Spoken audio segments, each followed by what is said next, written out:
Good morning students. मैंने आपको GDP का कंसेप्ट बताया था, तो अब इसी में एक आता है नॉमिनल जीडीपी और अगला टर्म है रियल जीडीपी। तो नॉमिनल जीडीपी और रियल जीडीपी में क्या अंतर है?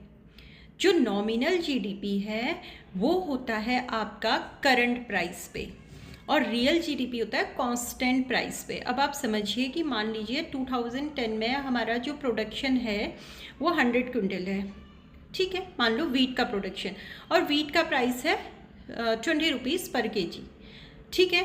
तो 200 क्विंटल के हिसाब से आपने मल्टीप्लाई कर दिया P इंटू क्यू, तो वो आपके पास एक प्राइस, आपके पास एक जीडीपी आ गई P इंटू क्यू करके।